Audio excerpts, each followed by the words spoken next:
네, 귀한 찬양 감사합니다.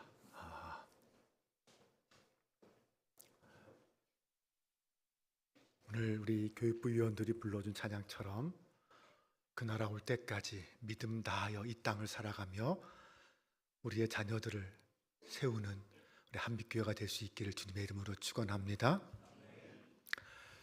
지난 5일 동안 신년 특별 새벽 기도를 통하여 가정예배 문화 만들기에 대한 말씀을 나누었습니다.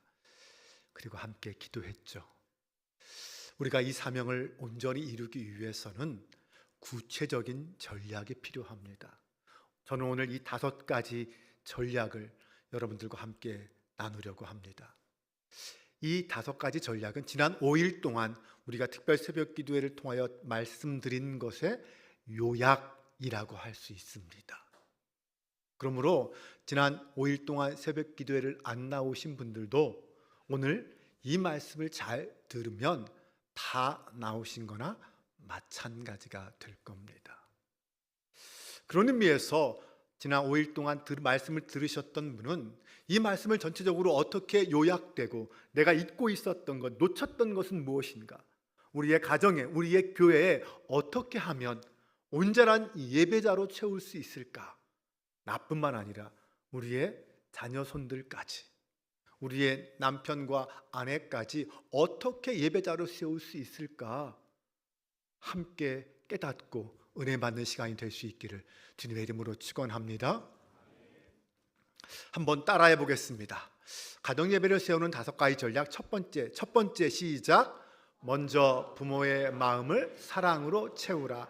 두 번째, 부모의 잘못된 부담감을 버려라. 세 번째, 가정에 대한 조급함을 버려라. 네 번째, 가정 예배의 초점을 정체성에 맞추라. 5번째, 교회와 함께 예배하는 가정들을 세우라. 아멘. 한번 눈으로 다시 한번 보세요. 이 5가지는요, 순차적으로 진행되어야 합니다. 순차적으로 진행될 때 효과가 있어요. 시작은 부모의 마음이죠. 계속 보여주세요. 시작은 부모의 마음입니다. 네, 하나님의 사랑이 부모의 마음에 부어져야 합니다. 그리고 그 사랑이 부모의 마음에 들어와서 자유함을 만들어 잘못된 부담감으로부터 벗어나야 합니다. 그러면 가정 예배를 시작할 수 있어요. 이때 필요한 것이 뭐라고요? 조급함을 버리는 태도입니다. 그리고 그 가정 예배의 초점을 그 정체성에 맞춰야 됩니다. 가정 예배를 드리며 하나님의 사랑을 받는 자녀라는 정체성을 반복적으로 확인해야 돼요. 정체성이 뭐라고요? 사랑이에요. 하나님의 사랑, 하나님을 향한 사랑, 하나님이 나에게 주신 그 사랑, 그 사랑으로 자녀를 바라보고 섬기는 것, 이 사랑이란 정체성을 놓치지 말아야 합니다. 그런데 이 가정 예배를 정체성을 집중해서 온전하게 드려주고 끝까지 드려주기 위해서 가장 중요한 게 뭐다? 지속하기 위한 근거가 뭐다? 교회 공동체와 함께 해야 한다는 거예요. 공동체가 함께 걸어가면 넘어져도 다시 일어설 수 있기 때문이죠. 첫 번째부터 살펴보겠습니다. 가정 예배의 시작은 부모가 먼저 하나님의 사랑으로 채워지는 거예요. 내 마음, 내 심령을 하나님의 사랑으로 채우는 거죠. 부모의 마음에 있는 그 사랑이라는 것은요, 사실 금방 바닥이 나는 사랑이에요. 인간에게는 끝까지 사랑할 수 있는 힘이 없어요. 부부도 사랑해서 결혼했는데 시간이 지나면 사랑이 아니라 정으로 산다는 말도 하잖아요.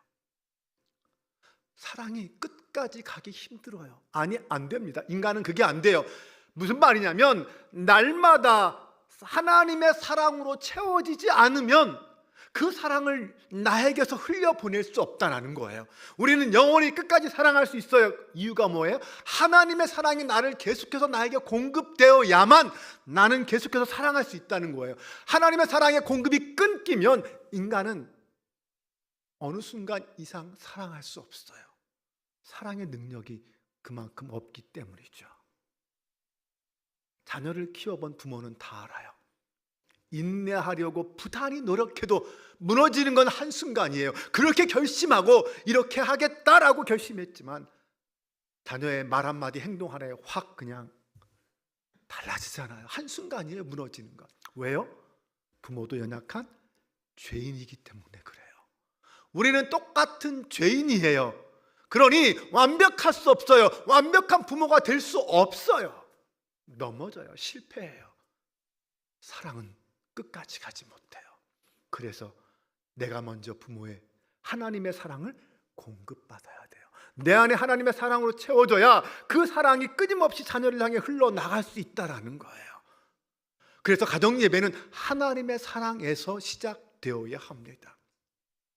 사도행전 2장처럼 하나님을 사랑하기 때문에 집에서도 함께 모이는 삶의 방식으로 자연스럽게 가정예배가 형성되어야 하는 거죠. 사랑이 먼저입니다. 매일 가정예배를 드려도 그 속에 사랑이 없으면 아무 소용없어요. 왜 고린도전서 13장은 사랑을 이야기합니까? 하나님은 자녀를 가르치라는 명령 이전에 부모에게 먼저 사랑을 요구하십니다. 신명기 6장 4절에서 9절 다시 한번 볼게요. 이스라엘아 들으라.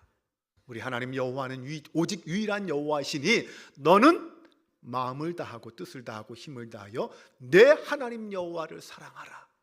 오늘 내가 내게 명하는 이 말씀을 너는 마음에 새기고 내 자녀에게 부지런히 가르치며 집에 앉아 있을 때든지 길을 갈 때든지 누워 있을 때든지 일어날 때든지 이 말씀을 강론할 것이며 너는 또 그것을 내 손목에 매어 기호를 삼으며 내 미간에 붙여 표로 삼고 또 내 집 문설주와 바깥문에 기록할지니라. 이 쉐마의 시작은 어떻게 시작해요? 이스라엘아. 그러면서 계속해서 너를 이야기해요. 쉐마는 한 개인에게 주시는 말씀이 아니에요. 이스라엘 공동체 전체에게 주시는 말씀이에요. 이스라엘아, 이스라엘 공동체야, 이스라엘 모든 부모야 라는 말이에요. 그 중에 곧 이스라엘의 모든 부모에게 주시는 말씀이라는 겁니다. 하나님 아버지는 먼저 부모에게 명령하신 거예요. 부모가 먼저 유일하신 하나님을 믿어야 합니다. 이스라엘아, 뭘 믿으라고요? 하나님을 믿으라라고 말하지 않아요. 내가 먼저 믿어야 돼요. 그리고 그분을 전심으로 사랑하라고 그랬어요. 사랑해야 돼요. 그분을 사랑하며 그분이 주시는 말씀을 내가 먼저 내 마음판에 새겨야 돼요. 그리고 나서 어떻게 해요? 내가 마음판에 새긴 그 말씀을 자녀에게 부지런히 가르치라라고 말하잖아요. 가정예배도 똑같습니다. 부모가 먼저 해요. 부모가 가정예배를 주도해야 합니다. 이때 중요한 것은 그 마음의 동기예요. 의무감으로 드려지는 가정예배는 의미가 능력이 나타나지 않아요. 자녀를 가르치려고 가정예배를 드리면 금방 들통납니다. 자녀들은 부모의 마음을, 그 중심을 너무나도 잘 알아요. 직관적으로 느낀다고 했잖아요. 그래서 부모는 항상 스스로 먼저 자기 자신에게 질문해야 돼요. 왜 가정예배를 드리려고 하는가? 하나님을 사랑해서인가? 순수한 예배가 목적인가? 아니면 자녀의 신앙교육을 위해서인가? 아니면 종교적 의무감 때문인가? 내가 목사니까, 내가 장로니까, 그래도 우리 집이 권사 집안인데. 네, 우리는 가정예배의 목적을 대부분 자녀에게 둘 때가 많습니다. 그래서 자녀 중심으로 가정예배를 진행하죠. 자녀 수준에 맞춰서 찬양도 준비하고 자녀의 신앙 교육을 위한 의도에 맞는 질문을 던지려고 합니다. 그러나 의도에 맞는 질문은요, 자녀의 흥미를 끌어낼 수 없어요. 오히려 자녀로 하여금 가정예배를 거부하게 만듭니다. 잔소리를 좋아하는 자녀? 없습니다. 자녀를 위한 가정예배는 결코 지속될 수 없어요.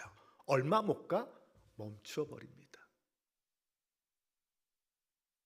여러분, 그런 것 안 느껴보셨습니까? 가정예배를 해보신 분들은 알 거예요. 가정예배는 그래서 언제나 하나님을 예배하는 순수한 예배 시간이 되어야 돼요. 근데 이게 참 쉽지가 않아요. 그래서 부부만 남아도 가정 예배가 제일 중요한 거예요. 부부만 있는 가정도 가정 예배가 중요한 거. 왜?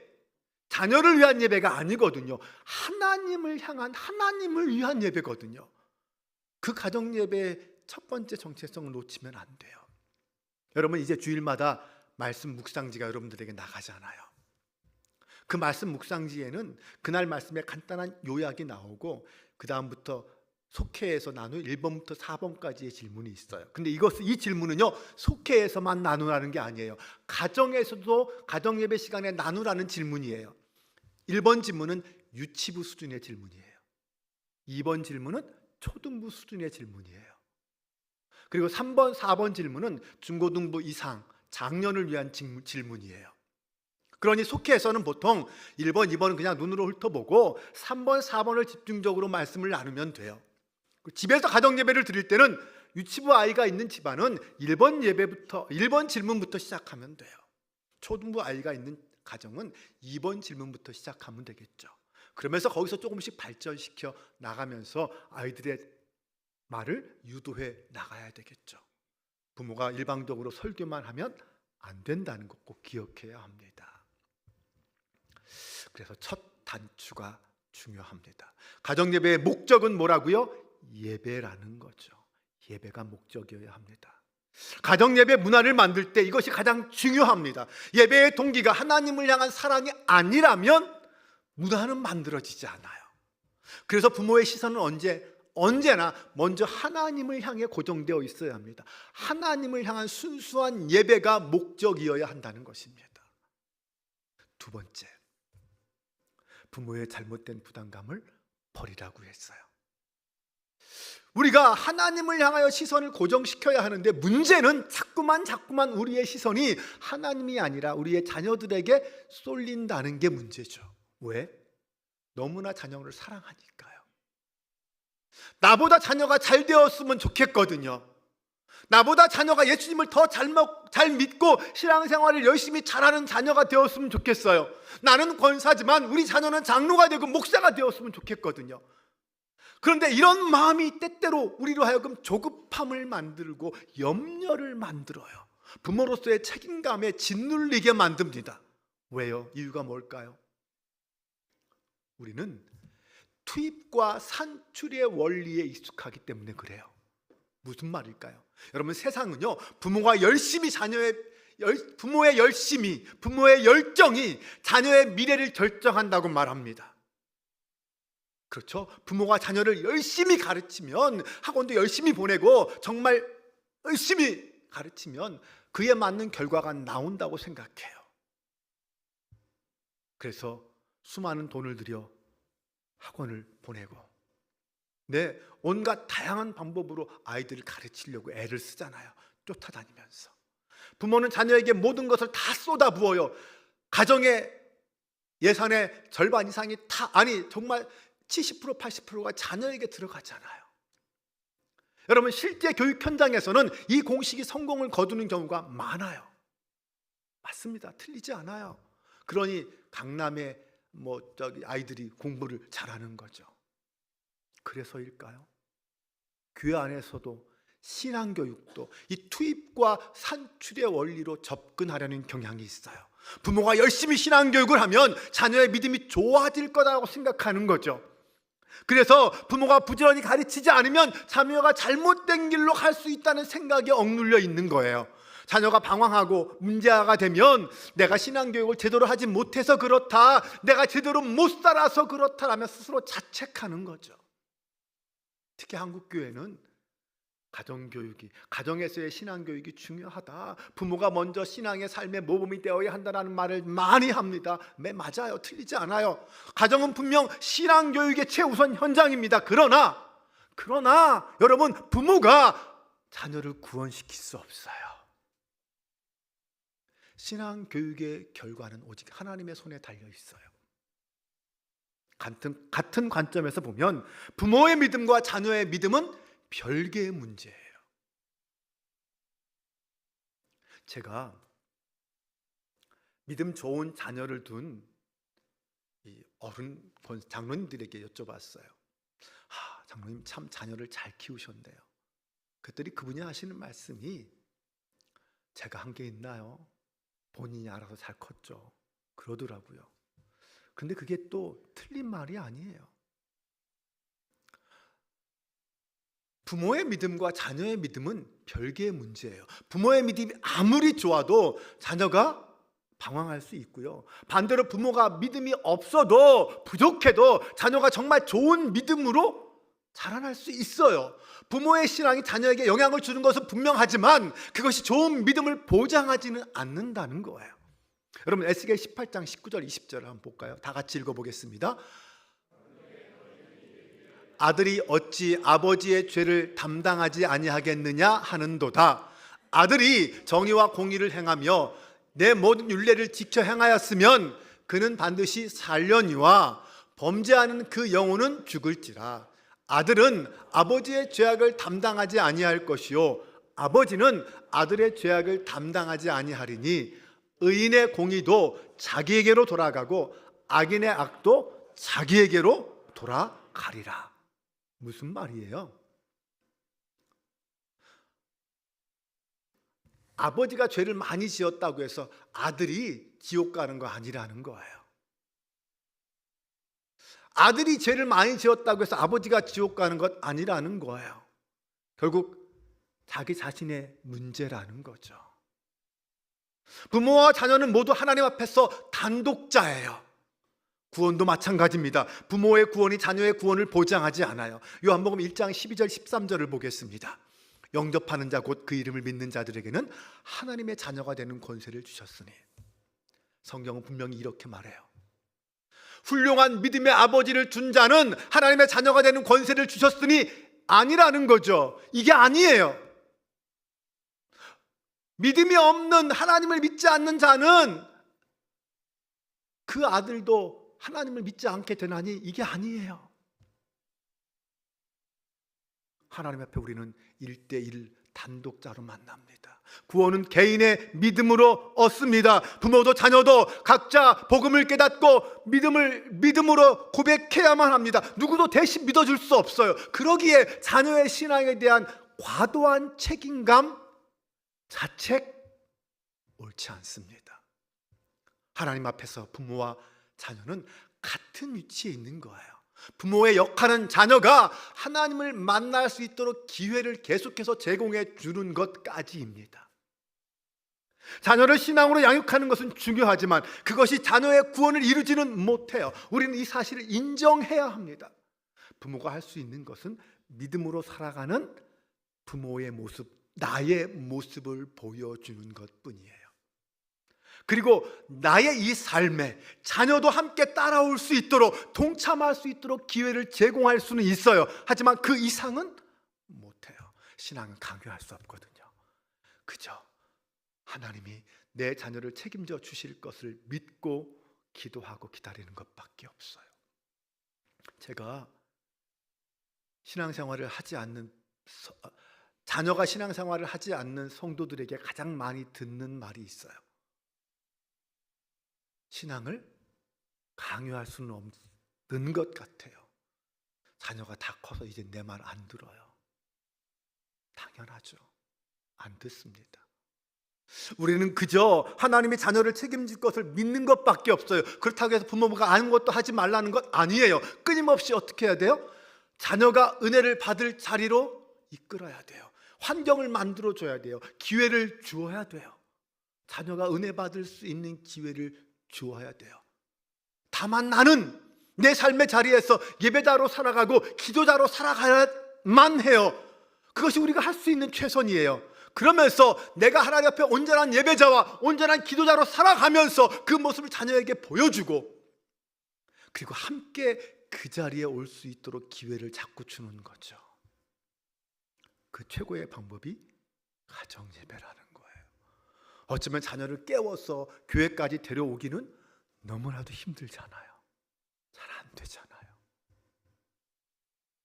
그래서 먼저 시도할 수 있는 것이 부모가 가정에서부터 예배의 제단을 쌓고 그 모습을 옆에서 자녀들이 지켜보게 만드는 거예요. 여러분, 때때로 우리 하나님은 우리를 꽃길이 아니라 광야로 인도하신다는 것 아시죠? 왜요? 인간은 광야를 통해서만 인간다워지기 때문입니다. 믿는 자에게 광야는 절망의 장소가 아니에요. 광야는 우리를 인도하신 하나님, 그 하나님을 만날 수 있는 장소입니다. 여러분, 하나님이 누구예요? 무능한 우리 인간을 보호하시는 분 아닙니까? 광야에 길을 내고 사막에 강을 내시는 분이 우리 하나님 아닙니까? 우리 하나님은 결국은 우리로 하여금 약속의 땅으로 들어가게 만들어주시는 분 아닙니까? 그 하나님이 거룩한 백성을 만들어가는 그 신비한 과정이 바로 광야이지 않습니까? 출애굽기는 그 광야의 여정을 우리에게 보여주지 않습니까? 여러분, 부모도요, 그 광야의 여정 가운데 지금 살고 있는 거예요. 오늘 저와 여러분도 인생의 광야의 여정 가운데 살고 있어요. 다만 먼저, 우리 아이들보다는 먼저 그 광야의 여정을 통과하고 있는 중일 뿐이에요. 우리는 모두 그곳에서 믿음으로 살아내며 하나님을 간증하는 자로 부름받았어요. 잠시 후면 우리 자녀도 내가 경험했던 그 광야의 힘듦과 눈물을 그곳을 통과하게 될 거예요. 부모는 다만 먼저 그곳을 경험한 후에 자녀에게 그 광야에서 어떻게 하면 생존할 수 있는가, 어떻게 하면 그 광야를 잘 통과해서 가나안 땅까지 들어갈 수 있는가, 그 방법을 가르쳐 주어야 해요. 여러분, 광야의 생존법은 간단합니다. 한 가지예요. 하나님의 인도하심을 따라가면 돼요. 출애굽기 10장 21절과 22절을 보면 여호와께서 모세에게 이르시되 하늘을 향하여 내 손을 내밀어 애굽 땅 위에 흑암에 있게 하라. 곧 더듬을 만한 흑암이리라. 모세가 하늘을 향하여 두 손을 내밀매 깜깜한 흑암이 3일 동안 애굽 온 땅에 있어서 어떡하라고요? 하늘을 향해 손을 내밀어라. 이게 광야의 생존법이에요. 한마디로 하나님만 의지해라. 하나님만 의존해라. 여러분, 이스라엘 백성들이 능력이 있어서 가나안 땅까지 갔나요? 아니에요.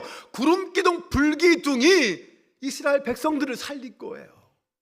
광야는 바로 그것을 배우는 곳이에요. 구름기둥과 불기둥은 내가 얻고 싶어서 얻어진 건가요? 내가 불러낸 건가요? 내가 만들어낸 건가요? 아니에요. 하나님이 주신 거예요. 그를 사랑해서 그를 가나안 땅까지 인도하기 위해 낮에는 구름기둥, 밤에는 불기둥으로 그를 지켜주고 인도해 주신 거예요. 광야는 그것을 체험하고 경험하는 장소예요. 여러분, 그러므로 광야가 없다면 믿음도 없는 거예요. 흔들리지 않고 피는 꽃은 없습니다. 우리 인간은 반드시 광야를 통과해야만 됩니다. 그 광야를 통해 성숙해져야만 돼요. 그래서 부모는 자녀를 광야로 내보내야 돼요. 하나님이 우리의 자녀를 광야로 인도하실 때 믿고 맡겨야 합니다. 그런데 부모들은 어떻게 해요? 자녀를 꽃길로 인도하고 싶어 하잖아요. 부모는 자녀를 꽃길로 인도해서는 안 됩니다. 광야에 컨테이너를 설치하고 에어컨을 설치하고 참관만 하도록 만들면 자녀는 성장할 수 없어요. 그렇게 되면 자녀에게 하나님은 부모님의 하나님이지 내 하나님이 아니에요. 결국 온실 속에 화초가 되고 말죠. 부모의 보호막이 거치는 때가 되면 스스로 생명력을 가지지 못하고 금방 죽어버립니다. 여러분, 우리 자녀들에게 믿음의 자생력을 길러주어야 돼요. 어떻게 그것을 할 수 있을까요? 우리 인생의 광야는요, 가만히 있어도 찾아와요. 순간순간 여러 광야들이 우리 인생 가운데 닥칩니다. 그러므로 자녀를 광야로 이끄시는 그 하나님을 우리는 신뢰하면서 자녀를 하나님께 내어드려야 돼요. 그것밖에 없어요.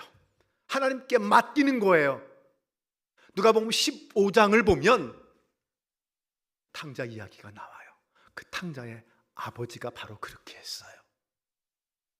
그는 자녀에게 펼쳐질 광야, 그 광야가 무엇인지를 알았어요. 하지만 그는 기꺼이 아버지는 그 광야를 받아들였습니다. 유산을 요구하는 자녀에게 절반이나 내어주었어요. 먼 여행을 떠난 그 아들은 어떻게 되었습니까? 허랑방탕하다가 돼지 우리까지 가고 말았어요. 인생의 쓴 잔을 마시며 실패의 구렁텅이에서 뒹굴기 시작했어요. 그런데 그것이 아버지의 잘못입니까? 아버지의 책임입니까? 자녀에게 신앙의 삶의 모범을 보이지 못한 무능한 아버지 때문에 둘째 아들이 그렇게 됐나요? 탕자의 방황은 아버지의 잘못이 아니에요. 여러분, 거기서 해방되세요. 지금 우리 자녀가 교회를 나오지 않고 신앙을 가지지 않고 엉망진창으로 산다고 해서 아버지의 잘못, 엄마의 잘못 아니에요. 탕자뿐만 아니라 모든 인간이 가지고 있는 그 내면의 죄 때문이에요. 죄성 때문이에요. 그런데 이런 탕자를 대하는 아버지는 무능하고 어리석은 존재입니까? 아니에요. 아니라고 그랬잖아요. 오히려 그 탕자의 아버지는요, 위대한 존재였어요. 그는 탕자에게 주어진 그 광야를 받아들였습니다. 그리고 이해할 수 없는 그 사랑으로 끝까지 아들을 기다렸어요. 정말 값비싼 대가를 치르며 그 아들을 광야 학교로 내보낸 거죠. 아버지에게 이 결정은요, 스스로 자기 자신을 광야로 내모는 무서운 결정이었을 거예요. 너무나도 가슴이 아팠겠죠. 미래에 어떻게 될 건지 뻔히 아는데, 그럼에도 그 탕자를 사랑하기에 기꺼이 그 대가를 치른 거예요. 팀 켈러 목사님은 그래서 이 아버지를 뭐라고 불렀냐면요, 탕부라고 불렀어요. 탕부. 탕자가 있다면 그 아버지는 탕부래요. 그 막대한 재산을 다 낭비하면서까지 그 아들에게 광야 학교를 입학시켰기 때문입니다. 그리고 끝까지 인내하며 기다렸어요. 탕자가 스스로 돌이켜 돌아오기를 기다렸습니다. 자신의 힘으로 아들의 광야길을 막으려고 하지 않았어요. 부모라는 권위로 막으려고 하지 않았어요. 그저 하나님의 손에 아들의 인생을 맡겨드린 거죠. 이 아버지는 정말 엄청난 사랑을 품고 있었던 겁니다. 집에 돌아온 그 탕자를 바라보는 아버지는 어떤 모습이었습니까? 자신을 향해 달려오는 그 아버지의 모습은 탕자에게 어떻게 비쳤을까요? 더러운 자신을 끌어안고 입맞추는 그 아버지의 눈물은 탕자에게 어떤 느낌이었을까요? 그 아버지의 용서는 분명 탕자에게는 평생 지워지지 않는 사랑으로 그 기억에 새겨졌을 거예요. 아마 그 이후로 그 탕자는 아버지를 떠나지 않고 사랑의 빚진 자로 살지 않았을까요? 사람은 사랑을 통해서 변화됩니다. 어떤 훈육이나 교육을 또는 율법 규정을 통해서 변화되지 않습니다. 그래서 이 탕자의 아버지는 아들을 사랑하는 데 최선을 다한 거예요. 아들이 원할 때 재산을 다 팔아서 아들이 그 거친 광야와 실패를 경험하도록 만드는 것도 아버지의 사랑이었던 거죠. 아버지는 그 사랑에 최선을 다했습니다. 자신이 아버지가 아버지로서 아들을 바꾸려고 힘쓰지 않았어요. 억지로 집에 묶어두지 않았어요. 그 둘째 아들을 억지로 집에 묶어둔다고 해서 그 아들이 달라졌을까요? 불만을 표하는 그 큰아들도 아버지는 호통치지 않았어요. 오히려 따뜻한 말로 아들을 달랬어요. 어떻게 그럴 수가 있었을까요? 어떻게 그 아버지는 그렇게 할 수 있었을까요? 그 아버지도 누군가에게 그런 큰 사랑을 받은 경험이 있지 않았을까요? 바로 아버지에게 말입니다. 아니, 아버지의 아버지에게 말입니다. 앞서 말씀드렸듯이 부모는 자녀보다 조금 먼저 광야를 통과하는 사람입니다. 자녀는 자기 앞에 걸어가는 그 부모의 등을 보며 자랍니다. 오늘 여러분은 여러분의 자녀에게 어떤 모습을 보여주기를 원하십니까? 인생의 그 풍파 속에서도 하나님을 신뢰하는 그 모습, 그 고통 가운데 예배자로 살아가는 그 믿음의 삶, 그걸 보여주고 싶지 않으십니까? 가정 예배는 바로 그 믿음의 삶을 보여주는 가장 중요하고도 가장 좋은 방법입니다. 삶의 분주함과 다양한 문제에도 예배를 미루지 않는 그 부모의 신실함, 그 아무리 힘들고 어려운 상황에도 오히려 찬양하며 감사하는 그 부모의 목소리, 사랑에 충만하여 자녀를 축복하며 기도하는 그 따스한 사랑의 온기가 우리가 자녀에게 줄 수 있는 최고의 교육이라는 것을 기억해야 합니다. 그런데 여러분, 이것은요 아주 오랜 시간을 요구해요. 광야는 길고 길어요. 이스라엘 백성들에게 무려 40년이었어요. 부모와 자녀는 최소 20년 이상 그 길을 함께 걸어가야 해요. 자녀가 독립한 이후에도 자녀는 그 부모의 뒷모습을 보며 살아갑니다. 그래서 신앙은요 과정이에요. 결과가 아니에요. 단기 속성 과정으로 끝나는 게 아니라 20년 이상 평생을 가야 하는 긴 여정이에요. 그래서 부모는 처음부터 불가능한 것 때문에 자책할 필요가 없어요. 자책은 아무것도 변화시키지 못합니다. 그저 나에게 주어진 삶의 최선을 다하면 됩니다. 예배의 자리를 지키며 살아가는 그 뒷모습만 보여주어도 충분하다는 겁니다.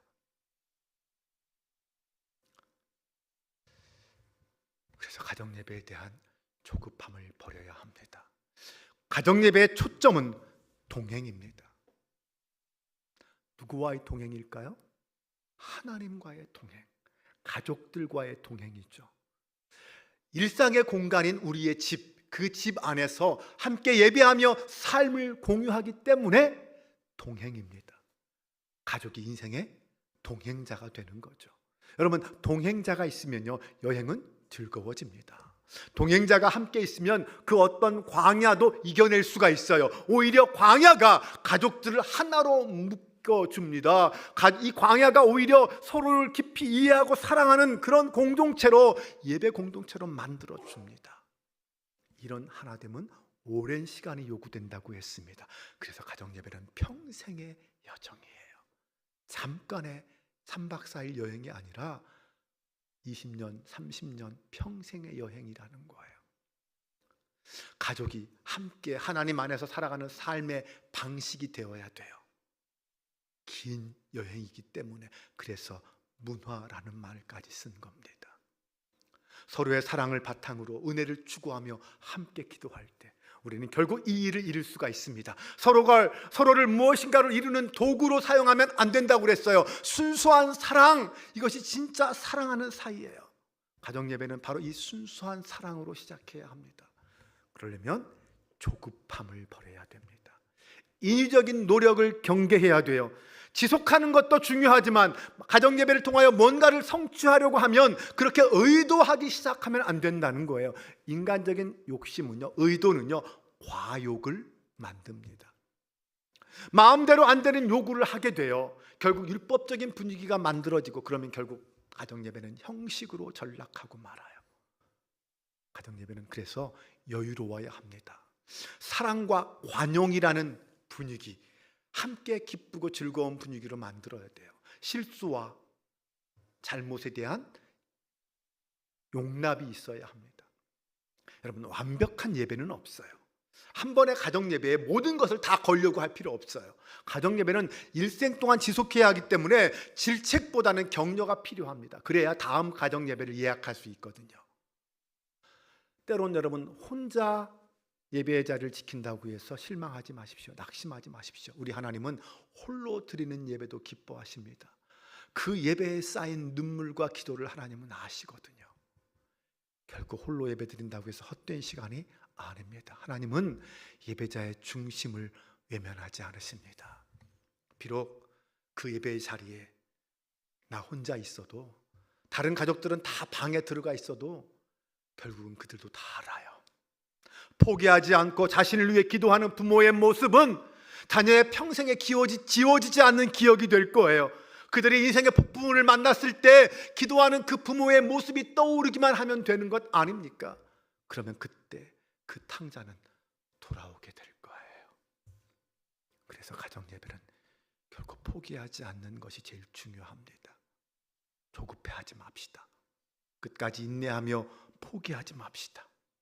여러분, 가정예배에 너무 많은 걸 기대하지 마세요. 어떤 특별한 변화를 위한 시간이 아닙니다. 그저 삶의 일부가 되게 만들어야 돼요. 그냥 일상이 되게 만들어야 돼요.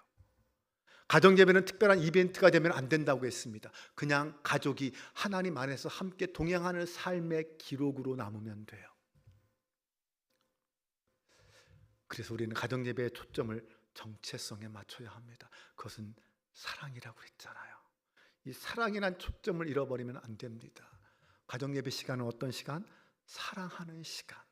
하나님의 사랑을 받아서 그 사랑으로 가족들을 사랑하는 시간입니다. 사랑으로 채워야 돼요. 누구의 사랑으로? 하나님의 사랑으로. 그 사랑은 하늘에서부터 내려옵니다. 나를 지으시고 나를 이 땅에 보내신 그 하나님의 사랑이 우리로 하여금 사랑할 힘을 주는 거예요. 그 사랑이 우리의 정체성입니다. 사랑은 사람을 변화시키는 힘이 있다고 했습니다. 사랑은 죄와 허물을 덮는 능력입니다. 절망에서 일어날 힘을 주고 비난과 자책을 막아주죠. 우울과 두려움을 뛰어넘을 힘을 줍니다. 그거면 되는 거예요. 다른 거 필요 없습니다. 가정 예배를 통해 바로 이런 성경적 신앙적 사랑의 정체성이 만들어진다면 그것으로 충분합니다. 온전한 사랑을 위해서 우리 그리스도인이 어떤 존재인지를 알아야 합니다. 우리는 어떤 존재일까요? 우리는 의롭다 여김을 받은 죄인입니다. 한번 따라해 볼까요? 나는 의롭다 여김 받은 죄인입니다. 맞습니다. 우리는 의롭다 여김을 받은 죄인이에요. 용서받은 죄인입니다. 예수님은 단 한 번의 제사로 십자가의 죽으심으로 우리를 거룩한 존재로 삼아주셨습니다. 그러므로 그리스도인들은 거룩해지기 위해 예배드리지 않아요. 여러분 기억하십시오. 그리스도인은 거룩해지기 위해 예배드리는 게 아니라 거룩하게 구별되었기 때문에 예배하는 사람입니다.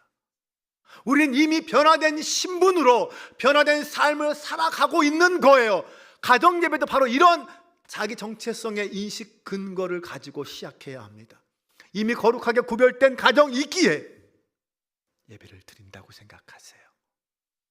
우리 가정이 어떤 특별한 가정으로 변화되기 위해서 그런 가정을 만들기 위해서 예배하는 게 아니에요. 이미 우리는 구원받은 하나님의 자녀로서 거룩하게 구별된 가정이에요. 그렇기 때문에 하나님 앞에 예배 드려야 한다는 거죠. 거룩해지기 위해 신앙 훈련을 위해서가 아니라는 겁니다. 가정 예배의 시작은 거룩하게 하신 그 하나님의 은혜로부터 시작하는 거예요. 그 은혜로 기반해서 예배를 드린다는 것입니다. 가정 예배는 우리가 이 정체성을 잊지 않도록 부지런히 가르치고 경험하는 시간입니다. 예배를 드릴 때마다 이 사실을 경험하고 고백하는 거죠. 가정 예배 문화 만들기의 마지막 전략은 공동체성입니다. 자녀 세대를 믿음으로 키우는 생태계를 함께 만들자는 거죠. 교회 공동체가 함께 예배하는 가정들을 세우는 겁니다. 앞에서 말한 네 가지가 모두 실현된다고 하더라도 공동체가 함께 하지 않으면 금방 힘을 잃어요. 어쩔 수 없어요. 하나님은요, 교회만, 가정만이 아니라 교회와 가정을 함께 모두 사용하기를 원하십니다. 창세기에서 하나님은 첫 번째 신적 기관인 가정을 만드셨어요. 그리고 신약에 와서 하나님은 두 번째 신적 기관인 교회를 만드셨어요. 이 둘의 관계는 어떤 관계여야 할까요? 교회와 가정이 따로따로 노는 게 아니라 함께 연합하여서 우리의 자녀들을 제자로 양육해야 합니다. 가정은 교회와 동떨어진 상태에서 독자적으로 자녀를 교육하는 곳이 아닙니다. 가정과 교회는 하나님의 영광을 위해 기능하도록 설계되어 있어요. 서로 함께 합력하는 것이 중요합니다. 마지막으로 신명기 6장의 쇠매로 다시 한번 돌아가 볼게요. 하나님은 이스라엘 공동체에 쇠마를 명령하셨죠. 이스라엘아 들으라 라고 하면서. 그런데 그것이 각 가정하게 하신 말씀이 아니라고 그랬어요. 아비들아 어미들아 이렇게 안 했어요. 이스라엘아 들으라. 우리 하나님 여호와는 오직 유일하신 여호와시니 이스라엘아 들으라. 하나님은 이스라엘 공동체를 그 전체를 하나로 보고 설명하신 거예요. 지금도 마찬가지입니다. 하나님은 모든 믿는 자들을 하나로 보십니다. 가정들이 모여서 한 교회를 이룬 거거든요. 그래서 우리는 하나입니다. 여러분, 우리의 영적 싸움은 각계 전투가 아니라고 했습니다.